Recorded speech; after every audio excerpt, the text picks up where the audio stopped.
the more time you dedicate as a viewer, as a reader, as a thinker, the richer your experience is going to be, and the deeper your connection to the material historically, and thinking about context. All that stuff is being sort of quashed by the speed and just the sheer volume. And so, to Deb's point, also, this editorial thinking. I mean, it's not an accident that people now use the word curator in contexts that would never have been considered acceptable, appropriate, or even thinkable several years ago. I mean, I once jokingly posted on my Facebook page that just because you make a playlist on iTunes does not make you a curator, But because of this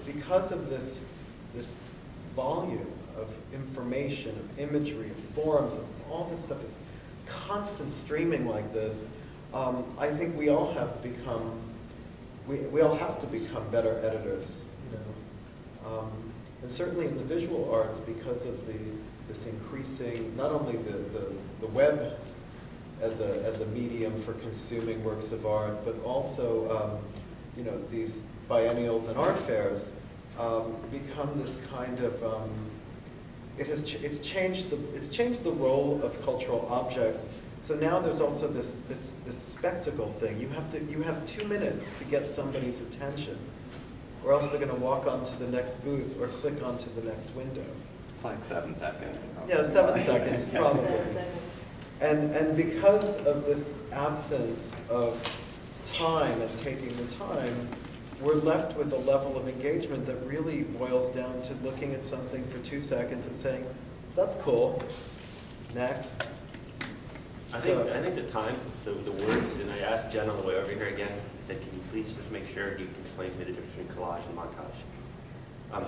Because I think when we talk about time, with typical students today, we are immersed completely in the state of montage. And you have a beautiful sentence in there that it says, collage was opened up to include issues of photo montage and assemblage, I think, for the intro to this. And so I think a lot of us as architects and designers always think, well, we can't call ourselves collagists because we're doing montage, and that tends to imply a time situation. That montage is a faster system of overlaying layers in Photoshop. My design partner, Andrew, he talks about the surgeon's scalpel. And when you walk around today and you look at this one, that I think that's one you're talking about, Diane, straight ahead, that you and Deb were so obsessed with. Oh, no, this one? Oh, this one here. Okay, well, there's numerous pieces where I think you look at this in the time factor. I mean, you can, if you have something to say, you can say it in 3 seconds as well as 300 hours. But time and craft, which I think is the collage aspect. Collage, I think, implies a sense of craft, which is the idea of making. Or not, though. That's the thing. Well, see, and that's when I would say that then it gets into issues of the digital, I think, more embraces this word montage. And I know it's just a simple nomenclature, but I always think there's something more elevated about the word collage, about the process of making. That might not be the case, but if I think of like Mises Friedrichstrasse, so like that was a montage. And for architects, it became very quick to superimpose cities on perspectives. And so montage became a vehicle for working in a different way, but also in a faster way, perhaps. And someone like Cornell, I don't think of speed. I just got back from Istanbul, and I got to go see this thing called the Museum of Innocence. It's one of the major reasons I went over there. And it's by a Nobel Prize winner, Orhan Pamuk, who wrote this book, The Museum of Innocence, and it's 4 stories of collage. It's 4 stories of Cornell boxes, of creating, I mean, he challenges the entire notion of what a museum is, and the idea of collecting, and it's a love story that's somewhere in between fiction and reality, but this idea of making and collage is just, it's mind-boggling what he's accomplished in terms of taking Cornell to a complete immersive environment. I mean, to be looking at a Cornell box, but to also be in the box is something that I'd never experienced. And he's a writer. Yeah. Well, there's a very long tradition of the writer, collagist. I said more than once this week, this last 2 days, rather. I keep thinking it's the weekend. That collagists and poets are kind of like peanut butter and jelly. They really They just go together. And really it's because this kind of art making is at its root a kind of associative language. And in that same way that writers take words and put them together, and that's how they invite meaning and meanings and meaning and multiple meanings, that's really what most of these artists do through the act of juxtaposing, layering, etc. Well, and I think with narrative, there's the narrative that's embedded in the collage because there's a semantic value to the fragments and how they relate to each other, which may or may not be evident to the viewer. Or they would have their own association. But I know with Brian, your and Andrew's work, you actually use a written narrative in conjunction with the graphic narrative. I was hoping you could talk more about that process.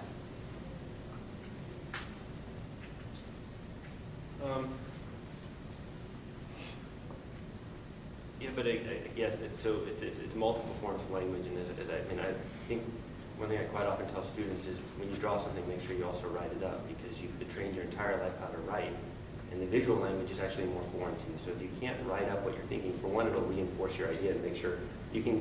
There's tremendous latitude when you look at these in terms of color and saturation and composition, things that become beautiful without having to actually say, tell me 3 reasons why this is beautiful, what's aesthetically appealing about it. So the idea of the written language, design as a language, is fundamental.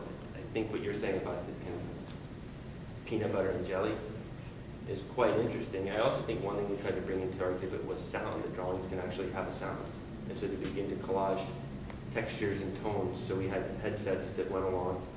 The idea of lighting levels beginning to form atmospheres and creating the gallery in itself is a kind of collage, the way that this stuff gets hung. That some, as Eisenstein would say, this connections to haiku, that the individual parts are not as good as the whole. The whole is greater than the sum of the parts, which is the essence of film and editing. Right? So I think for us, the design of the gallery in itself also became an idea about collage. This andante notion that everything is genetics, friendships, every path that we cross, everyone we know in every conversation, it's very autobiographical, our work. And so whether it was in written form or visual form, our work is basically trying to perform a kind of psychotherapy. And I think that would be true for any artist. Art is a form of psychotherapy. It's a form of sort of trying to understand who we are, and hopefully that condition that we discover is relevant to other people. And like writing in the design process, would you say it was somewhat recursive, where it's a back and forth? It's not writing then collage or collage then writing, but they're sort of simultaneous practices? They're back and forth, and I think when you do an image, you react to it, and it's a form of writing. Again, we always think that drawing is a form of writing.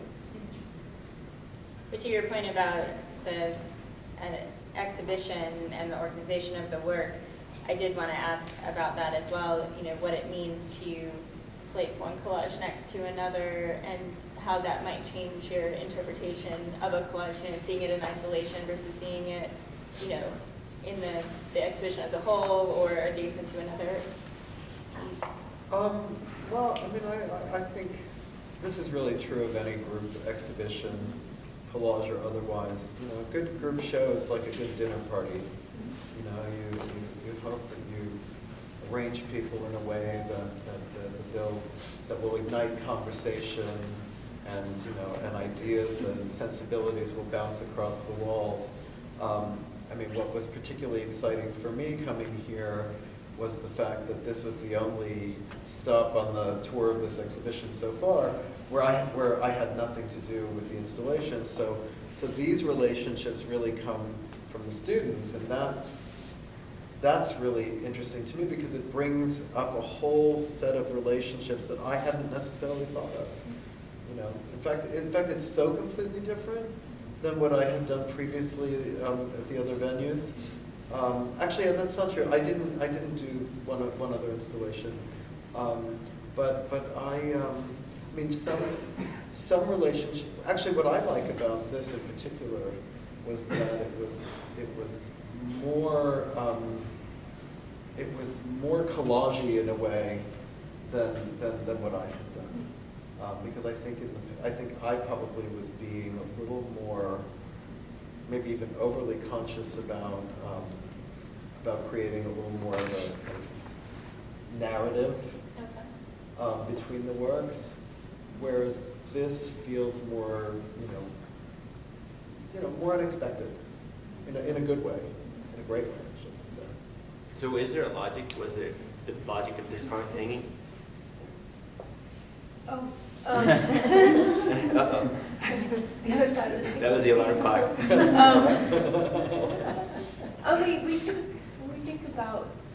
We do think about, what would look interesting next to the other, and set some anchor pieces in the gallery to move people through and not overwhelm you in one spot and try to leave people feeling underwhelmed in the corner. I think kind of think about it that way, and maybe even some of the visual relationships between different artists, maybe in the material they're using or the size, or maybe how they